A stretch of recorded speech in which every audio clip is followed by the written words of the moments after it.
Welcome to Listening with China Blue. This is a podcast that focuses on how listening not only informs us about what is occurring in the world around us, but also helps us connect with others, build stronger businesses, strengthens our mental health, and become more creative and compassionate individuals. As more and more people practice attentive listening in a community, it becomes a community building practice that strengthens our mental health as we learn from our neighbors. I will be interviewing people from all walks of life to learn how listening has informed them in their field and helped them to make intelligent decisions. They will be artists, musicians, composers, dancers, business people, psychologists, neuroscientists, and Buddhists, to name a few. About me, I'm an internationally exhibiting sound-based artist. In my work, Discovering Unheard Sounds, I realized that the core component that drove my work was simply listening. That realization put me on the path of speaking about and helping people learn to become better listeners.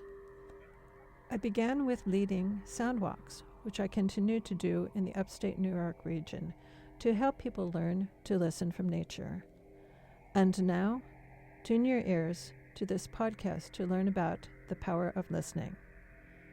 And do pay attention until the end for further information on how to start your own listening practice, share it with others, and to support Listening with China Blue. Welcome, Stephan, and thank you for being here. I've known you Thanks for having me.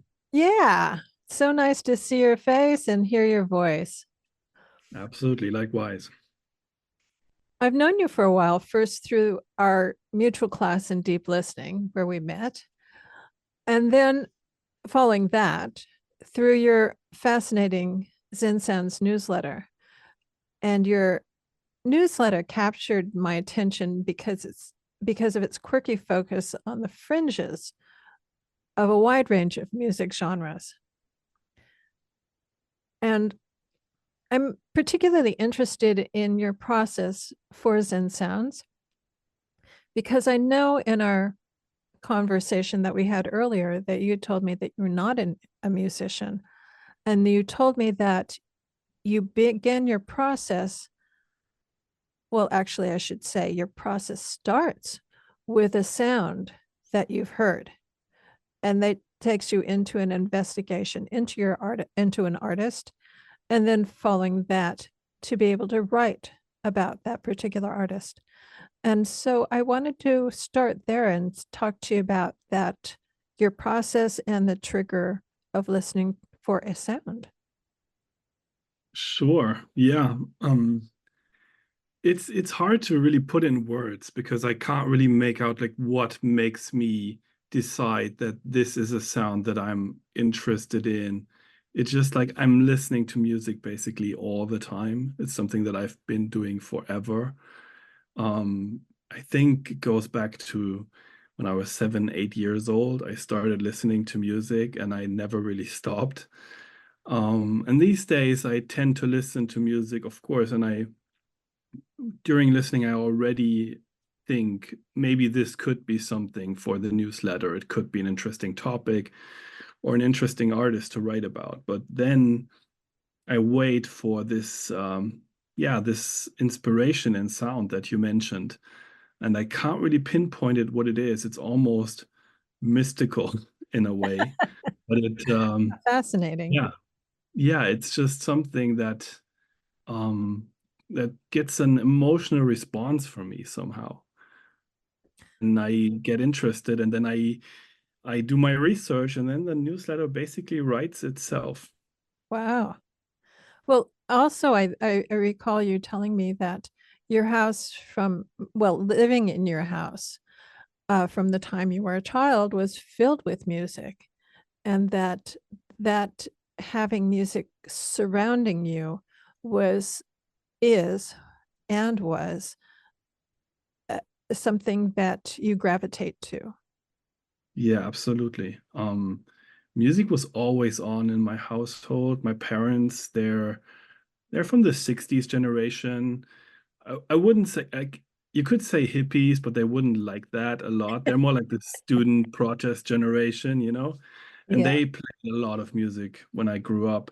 In our house, they had a vinyl record collection, and I remember as a child sitting on the living room floor and just going through these records and finding, like, just going for visual cues first and then listening to the music and getting carried away. And so yeah, I think you're right. Listening to music is something that feels like home to me.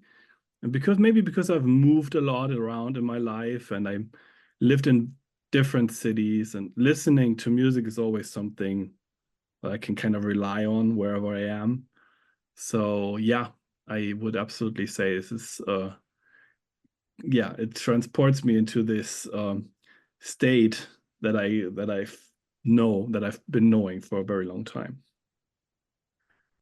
So that's really fascinating, because that means that you take your home with you wherever you are. In a way, yes. I mean, I've been thinking a lot about what home actually means to me and to other people, because I come from a family of refugees, actually. You know, my great grandpa like my grandparents, they were fleeing from what is now Russia or Poland or Lithuania. Like these, Mhm. the area where they come from is Right. basically divided between these three countries. And at the end of the Second World War, they fled from their home, settling in Western Germany. And actually, the place where I live now, which is around 2 hours north of Berlin, near the Baltic Sea, it is kind of on the way, like it's on the route that they took during their journey, um, Nice. almost 100 years ago, not maybe 80, 90 years ago.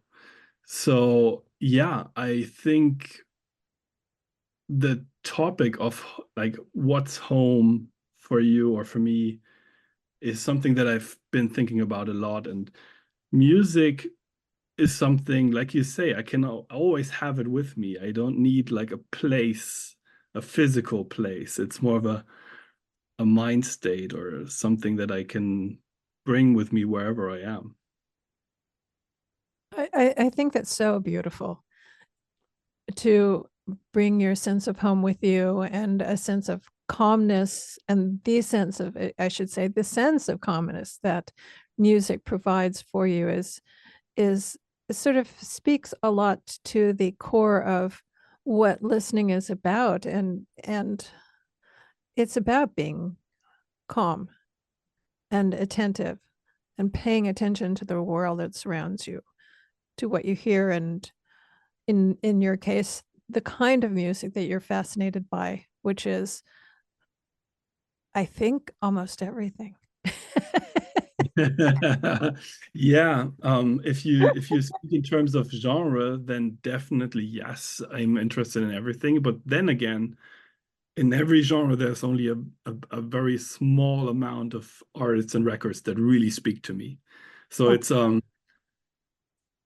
it's almost like there's like this hidden canon of music that I'm discovering have been discovering for the last couple of decades. So yeah, it's not many people, they're listening to country music or they're listening to hip hop or they're into classical. I don't restrict myself like that. I find interesting music in all genres. And but there's, like I said, there's just this particular kind of music in every genre that is special to me and very um I mean, there's so many words that don't really say a lot, but that have been used for describing that, like experimental, alternative, underground. And I don't know what it exactly means, but it's there's this particular kind of music that is definitely not the mainstream top 40 radio stuff usually. yeah, yeah. I like some pop music. It's not like I absolutely despise it or like I'm above it or anything, but I've just always felt drawn to this fringe type of music, like the weird stuff, the outsider art. That's always been speaking to me much more than the mainstream stuff. And that's what I find so interesting, because actually it seems like, without without purpose, you're establishing the fringe genre. Yeah, in a way, it's like people sometimes ask me like, how do I decide what to write about in my newsletter? And like I said, it's I don't want to restrict myself to a particular genre. I think people that like my writing, and I've been reading that a lot from like in feedback emails and stuff. So people that enjoy what I do, they really like that openness in my newsletter and that open-mindedness towards music from all sorts of genres and backgrounds and traditions and places even. Like I'm not even just looking at the Western canon. I'm very, very interested in music from the global South, from Africa, from Brazil, from Japan. Like I'm Mm-hmm. Mm-hmm. very interested in that type of music as well. Because we tend to look at, we as in Americans and Europeans, we tend to look like we have this lens through which we view culture, Sure. and we just tend to think this is the most important thing in the world. But there's like so much music out there, which is absolutely amazing, which doesn't adhere to these traditions. Absolutely. You also are active in meditating, in Buddhist meditation and Tai Chi. And more recently, you discovered a deep listening practice that you've added to something that you focus on. And it makes me wonder if this focus has influenced or is just an evolution of what your focus is in listening for sounds and listening to music. It's probably an evolution, but in the past, I've viewed these as two separate things. I've like my passion for music goes back to my early childhood. And then around 10, 15 years ago, I started getting interested in Buddhist meditation, mindfulness meditation, insight meditation. And I took up a Zen practice, a Vipassana practice, and I saw this spiritual path that I took up as something pretty much separate from my music passion. But then in a way, I saw that the two things weren't as separate as I thought. Mm-hmm. And listening mindfully, mindful listening is actually another word for deep listening, right? So when Yeah. I came across Pauline Oliveros and her concept of deep listening and reading a bit more about it, I was super intrigued about it because it brings together these three aspects, right? You have the listening, like the meditation part, Mm-hmm. where like just attentive, focused listening. And then you have the performance part where you actually like you get out of your consumer position and you really because that's how Yeah. in our culture we just consume music. People say they consume content even. I mean, I don't really like that vocabulary, but you know what I mean.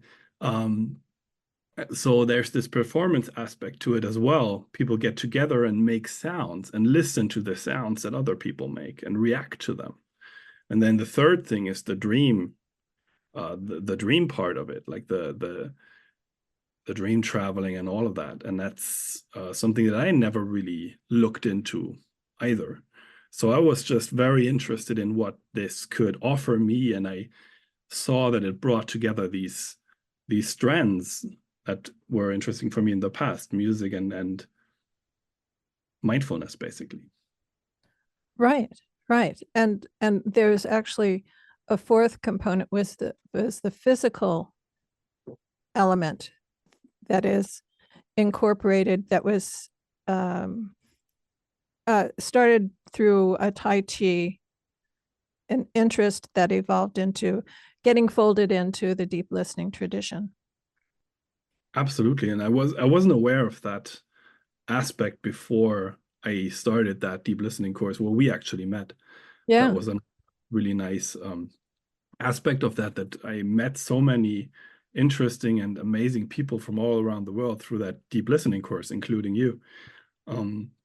So it feels like a community, and like that course, it was so great to see how the instructors managed to create the safe space where we all could be able to open up and be attentive, but at the same time also just let go of expectations that we have of ourselves or our social roles and all that kind of stuff. So yeah, I can just say everyone who might be interested in that to look into it.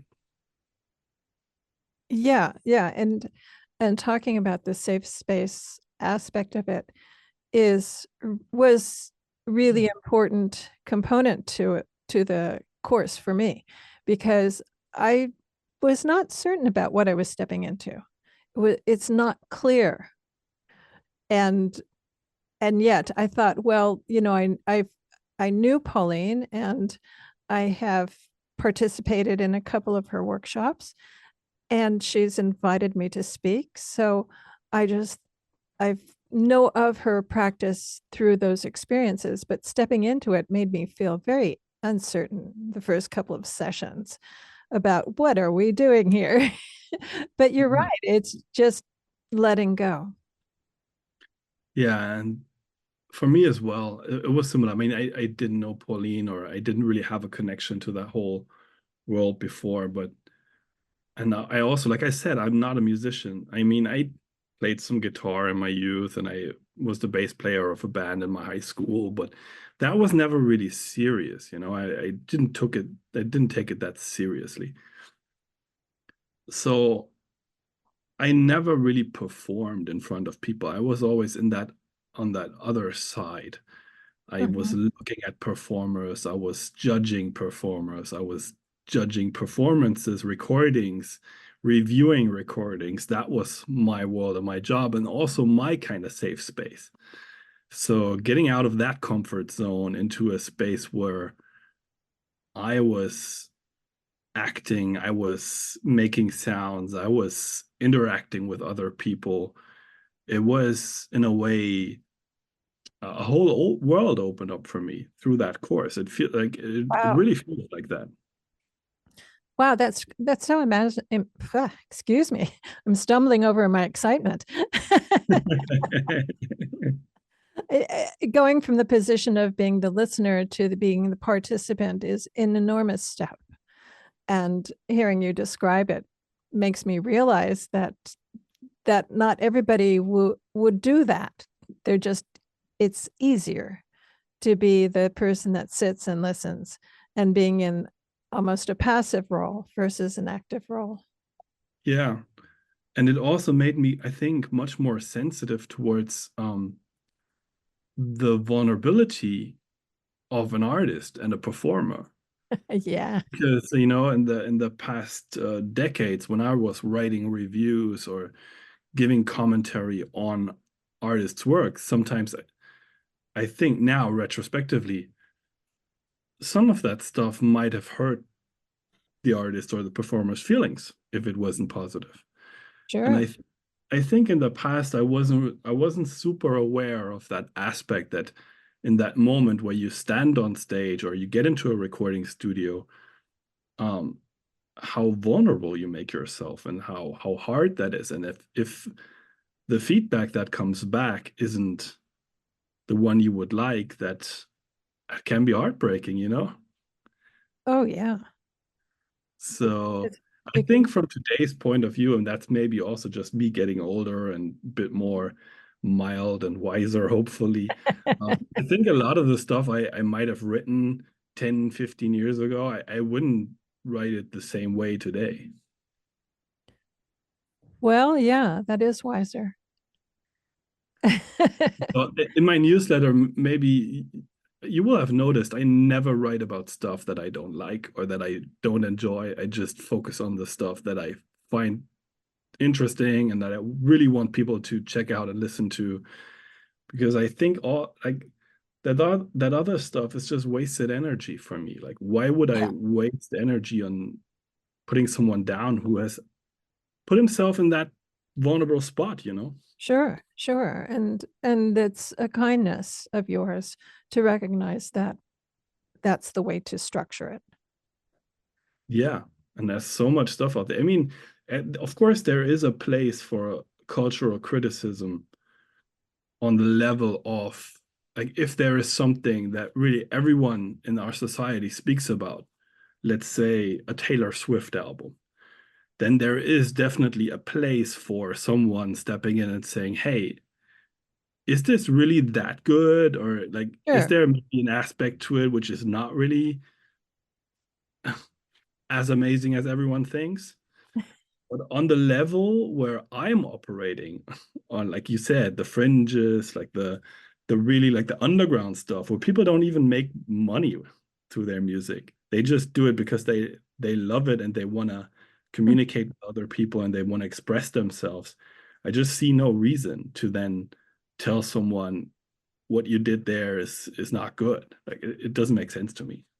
Sure, sure. That's I agree with you on that. But I think that it's really important for us to speak a little bit about your history writing because you were Spotify's global music team head. And Not exactly. That would make me a bit bigger than I actually was. oh, I was the team lead of the global music editorial team. okay, So that's something different then. yeah, it's a part of the music team. So there's the music team and then there's the music editorial, which Right. is basically everything that has to do with playlists and programming on the service. So the person that you just the job title that you just gave me, that was my boss. Oh, well, I think I sent you up a rung, right? No, it's fine, but I mean, music editorial is, I think, one of the important parts in the streaming ecosystem, but it's not like I grew up on writing for magazines, doing radio, and then later writing online magazines and blogs and all that kind of stuff. And then editorial at a streaming service is more like radio programming. So you select playlists, you curate playlists. That's the official term that you use. And in my case, I was leading the global editorial team, so we were making all the policies for the local editors in the markets to yeah, to be able to curate their offerings. Oh, okay. Well, still, it's quite a different role to be playing with Spotify for such a long period of time and then transition to your newsletter on the fringe. Yeah, absolutely, of course. I mean, I was at Spotify for 6 years, and then left the company in 2022. I wasn't really sure what I wanted to do at that point, so I took kind of like a mini sabbatical for a summer. At that point, I had also, me and my wife, we had bought an old farmhouse here in the countryside and we started working on renovating it. So that was like my summer sabbatical project. And then when I got back into working mode again, I was mostly thinking about like music editorial, how I got to know it was a lot about storytelling, you know? And that is something that in the playlist and curation world, I was missing a little bit, to be honest with you. Like that had other interesting aspects to it, but that storytelling part, I was really missing that. So I went back to writing, consulting, and being a freelance journalist, basically. And because you can't really, like in this current media landscape, it's really hard to make a living off of just writing for newspapers and magazines like I did back in the day. There's some more corporate um, things that I do, but those also have to do with music editorial. I work for Universal Music's Global Classic and Jazz division as an editorial consultant. And I also work for the German classical label Deutsche Grammophon, do editorial stuff for them and consult them on editorial matters. And then the newsletter, I basically started that as a side project, a side hustle, if you want. Um, in the first moment, it was more about, I'm the person for most of my friends to turn towards when they need new music and recommendations. And it's always been that way. Like back in the days, I made mixtapes for them, then I made playlists. And then at that point, I thought it would be cool to just write this newsletter, send it out to all my friends and like industry people, acquaintances. So started with just a handful of people, and then it grew organically into what it's today, which is, yeah, a newsletter, a weekly newsletter on experimental music and culture with over 2,000 subscribers. And yeah, I really love doing it. And it's become a part of my job, though I have to say that I couldn't really make a living just off of the newsletter alone. Sure, sure. That when you're in the creative realm, it's very difficult to make a living out of one thing. You have to spread yourself thin across a couple of different projects to be able to support yourself. I know that experience myself very clearly.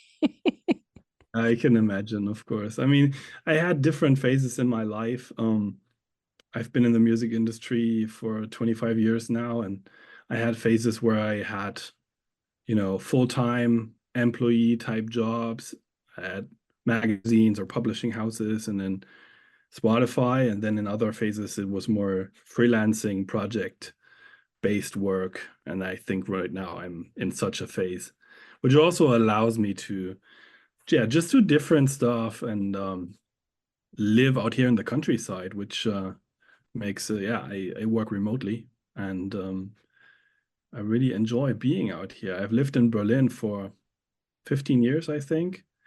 And but I'm originally from northern Germany, small village.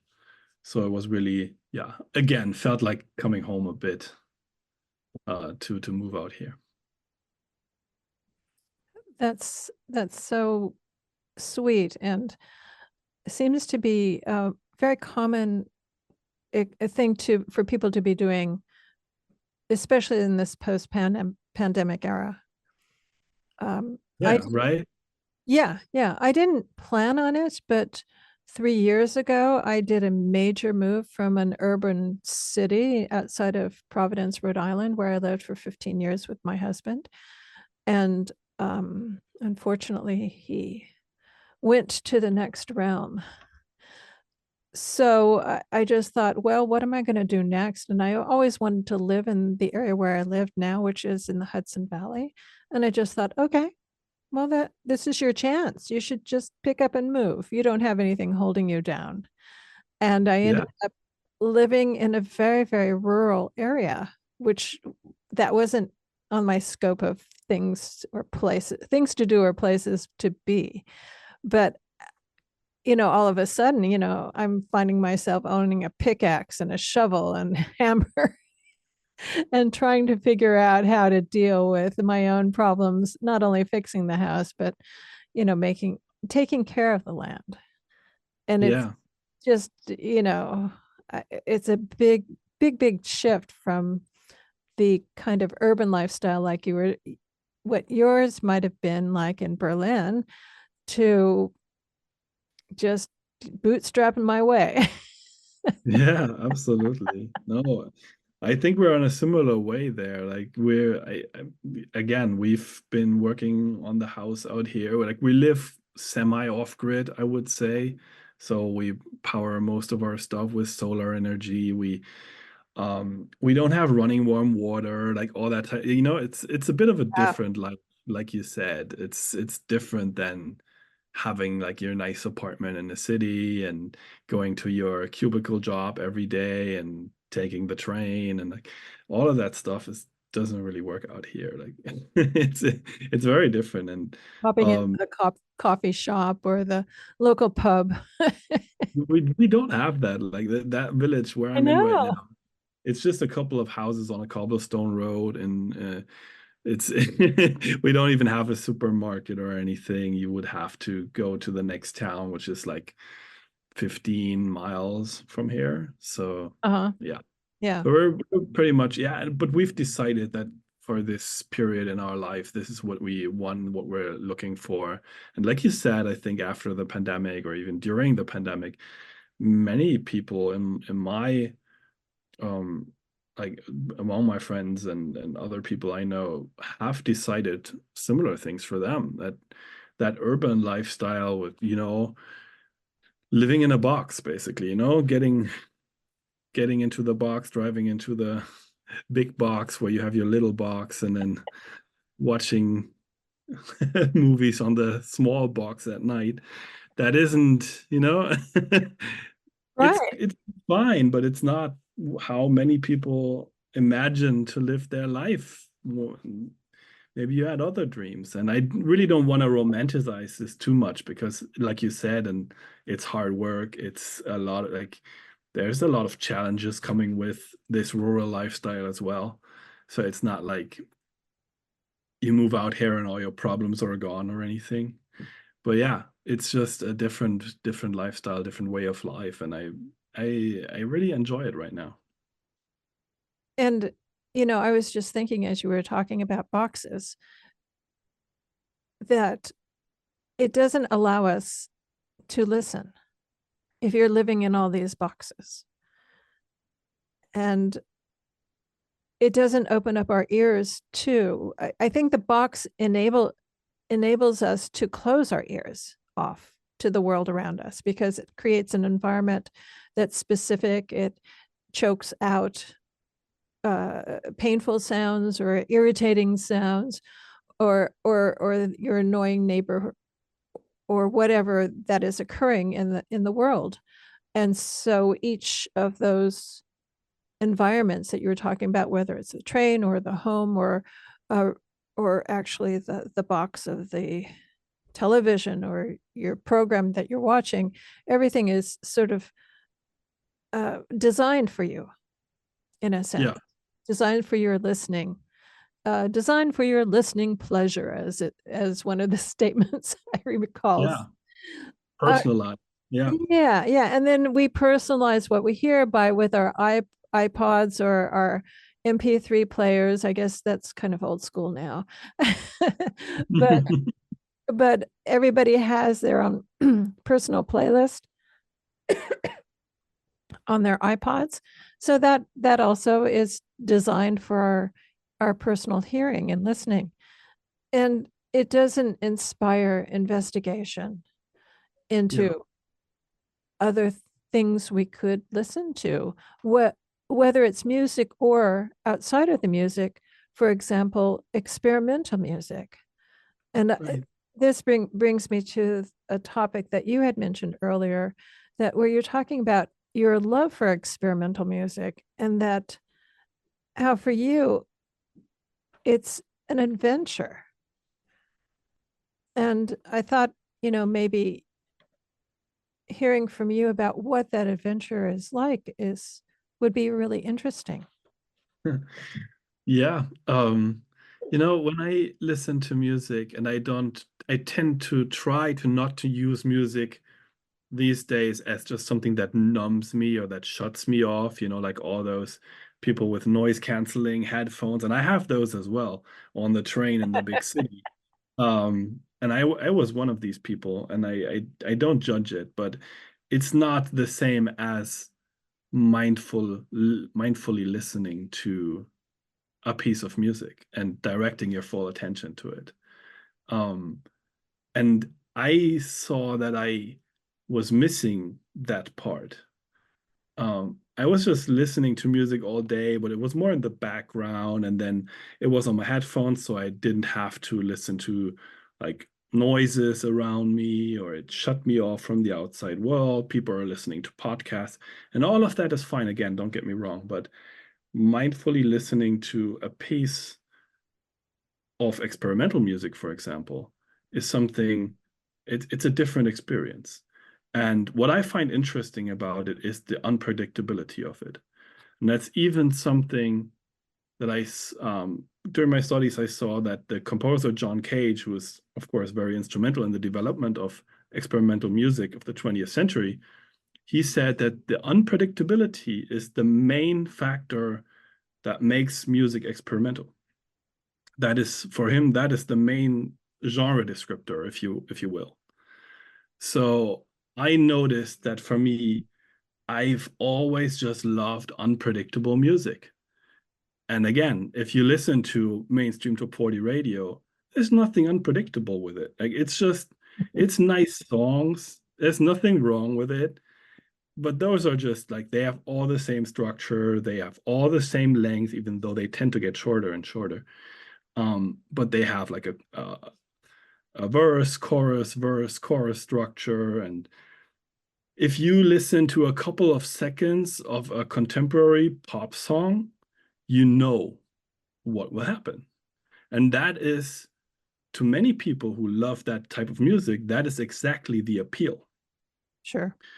Whereas I love being surprised by music and art. I love being, there's the German sociologist Hartmut Rosa who always talks about resonance. So I want to feel that resonance, I want to feel spoken to by a piece. And that I feel happens with art and music, which is not designed in a way that it is based on repetition or, specific things, cues happening to manipulate me into feeling something. Because that's another thing, like unpredictability is one and manipulating is the other thing. I don't want to feel like the music is trying to manipulate me. And that is what, for example, a lot of film scores actually do. Oh, sure. And it's again, it's an art form and it's fine. But if you take someone like Hans Zimmer, who is probably the most successful film score composer of all time, some of his earlier work was very, very predictable, very manipulative in a way that you see a scene on the film and the music tells you what to feel about it. Yep. What I love is if the music doesn't try to tell me how to feel, but if it asks questions instead, or if it just gives me cues to find out and just look into my emotions myself and find what do I feel? Yeah, maybe a long-winded answer to your question, but I think that. Yeah, yeah. It's so fascinating. But if we go from the general arena of listening to music and then bearing down to the sounds, I know you had mentioned to me in passing that you love to know how new sounds are made. Yeah, that's also something that I think for me it's part of that experience that I was just talking about. When I hear something or if I listen to a piece and I don't know how these sounds are made that I'm hearing, then that is like the first aspect that really gets me going. I want to find out what am I hearing here? If I hear an instrument and it's very clear, oh yeah, this is an acoustic guitar, these are drums, this is an electric bass. Again, that can be fine. And most of the time it is, but I love it when I don't know what I'm hearing. Or if an instrument, for example, is used in a way that it's not normally used. So it sounds very different. And you find out, oh, this drone was made from a cello. Wow, this is amazing. I wouldn't have thought that you could make these kind of sounds with a cello. So yeah, I think again that plays into that notion of just surprise. Art for me is always like it's something where I wanna be surprised, where I don't want it to feel stale. I don't want it to feel like I've already heard it or saw it. And pop music plays into that a good pop song, some A&R managers were telling me that a good pop song needs to sound like, you need to feel like you've heard it before. That wouldn't happen when you listen to a Pauline piece, really. Like when I first heard Bye Bye Butterfly, I was like, what is this? What's going on here? Like, what this feels chaotic. This feels like it doesn't have a structure, even though it does, but you can't really pinpoint it at first. And it doesn't have that verse, chorus structure. It goes back to late 80s, early 90s, me listening to music, and I think I quickly understood how popular music is made and how it works. But then finding, for example, electronic music, more experimental electronic music, which wasn't sounding like that, was completely different. So that drew me in. Hip hop drew me in originally because it was different. That's why, for example, today's hip hop, most of it doesn't really interest me too much because it's become mainstream. It kind of follows the formulas of popular music these days. Back when I discovered it, to me, it was experimental music because it was so different. It was these people predominantly in New York, doing rapping over first disco beats and then later these very abrasive drum machine sounds. That didn't exist before. So when I heard that, that really changed my whole perception of what music can be and how it can sound. How this, for example, can show me through it's like a sound painting to me. And when I saw these images of how New York looked in the 80s, for example, that was transported to me through the music. It was just, I was hearing the music and I was seeing these images before I even actually saw them in a movie or somewhere else. Yeah, that era is so rich when you talk about it from the very beginning and the founding of hip hop and how it evolved from a bunch of guys really competing over sounds and Yeah, trying to outdo the other. It was a competition in a sense. exactly. Then again, and that all, I mean, I don't want to, this is probably a bit off topic now, but even that aspect with the sound system culture, that all came from a small island in the Caribbean. So how interesting is that? That like the musical culture of a small island in the Caribbean can influence the whole world, and it can still have an impact on like global popular culture. That's amazing to me.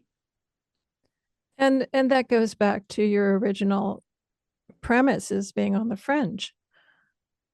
If you look further back in time, you'll find the beginning ideas and the seeds of what eventually evolved. Yeah, But you're right.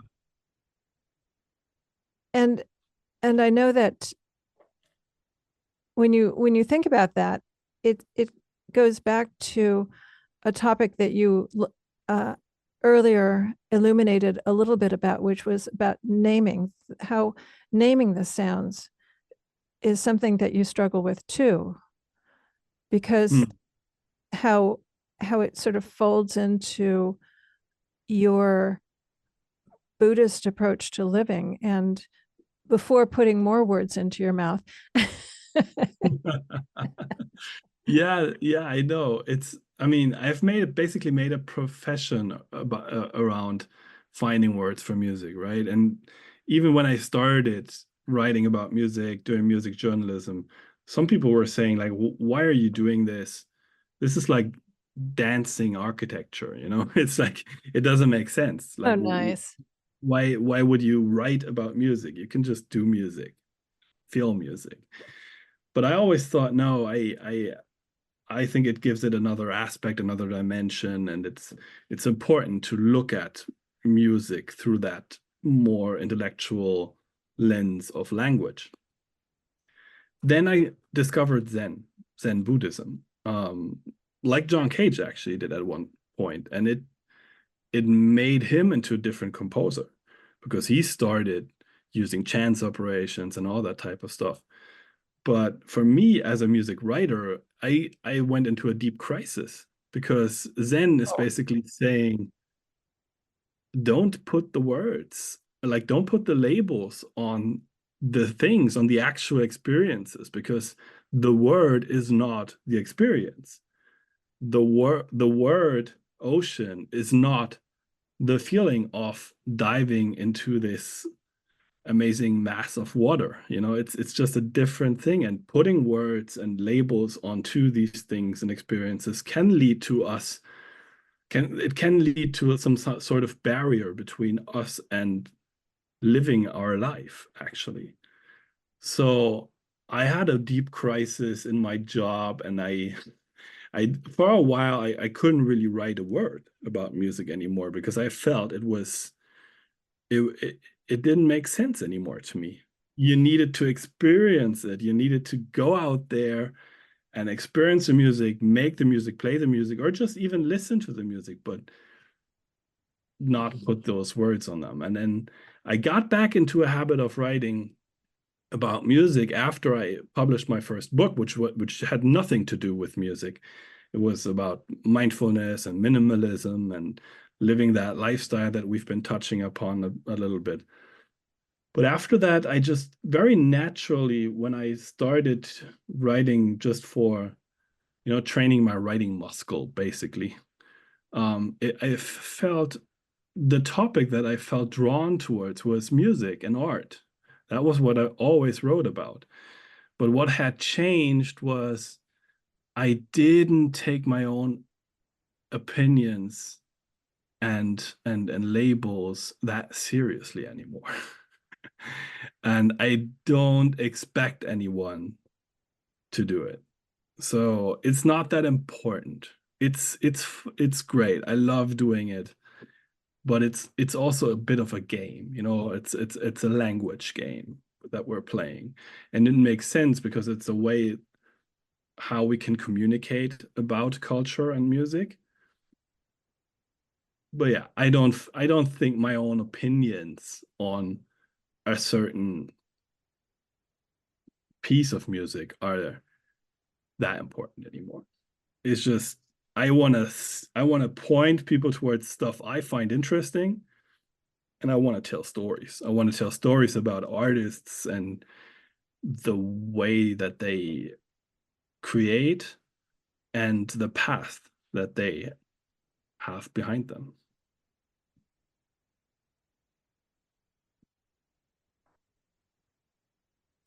I there's so much to think about in what you just said. One of the things that caught my attention was the word is not the experience. And that brings me back to the topic of listening. And listening is about an experience, having an experience. And it's also an adventure, which is another topic that you spoke about even earlier in our conversation, because it's a time-based experience. When you begin tuning your ears to your environment, that's one moment. But as time evolves, then over that period of time, you have an experience which is an adventure. I would absolutely agree with that. And for me, the ultimate adventure in that sense is actually improvised music, because then it gets more unpredictable, because it's not just the listeners who are attentive. The people that make the music, they make, like, in every single moment, they make a decision what they want to create, what they want to put out there, and the sounds that they wanna create, and what is the right sound now. What sounds do I like? Do I want to hear in this very moment? So I feel I go a lot to, like, what we call micro venues, like small concerts, 20, 30, 40 people in a room. uh, musicians improvising with one another, no big stage. And what I feel in the best moments can happen there is that the musicians and the audience, they kind of become one, you know, Yeah. because through that mindful practice of improvising music and then listening, a connection forms in the room, and that's a different connection from that type of consumer mentality that I described earlier. And this is something that I'm very much after right now. So I'm always seeking for these type of situations where an exchange can happen between the artists and the audiences, which is on an eye level.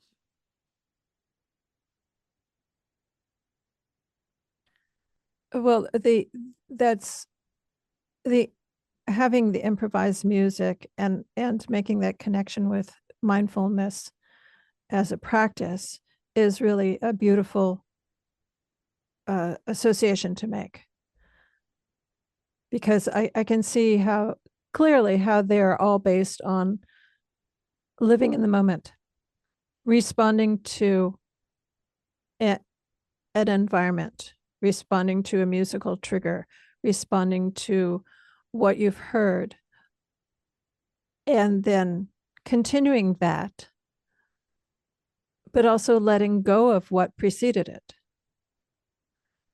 So it's this constant process of acting and reacting. And not making plans. Maybe you made plans, but then in that specific moment, it all can change. It can all be very different. And that's judgment. Yeah, exactly. Lift off judgment. I think that was one of my main takeaways from that deep listening course, that lift off judgment thing. And that goes back again to what I said earlier about my crisis in journalism. I was, how can I lift off judgment when judgment is what my whole profession is based on, you know? That was where the type of questions that I was asking myself at that point. But again, I don't take it that seriously anymore. And if I go out now and I get into these kind of situations, I often, the first question for me is not, do I like this? You know, many people, they go somewhere, they go to a concert or they watch an artist, listen to a song, and they're like, oh, do I like this? I don't know if I like this. Maybe I do, maybe I don't. I don't really care too much for in the first place. Much more important is, do I find it interesting? Does it interest me what happens here? Do I want to follow it? Do I want to direct my attention to it? And in many cases, it's not the stuff that I immediately like that will have like a big impact on me for a longer time. In fact, I just published a list of 100 albums that rocked my world. That's how I phrased it. So a lot of these albums, when I first heard them, I didn't like them. But there was something that made me go back and want to find out more, want to listen to them again. And that's much more valuable than immediately going and liking liking something, because that's like consumption. It's very quick, and maybe tomorrow you don't really care anymore.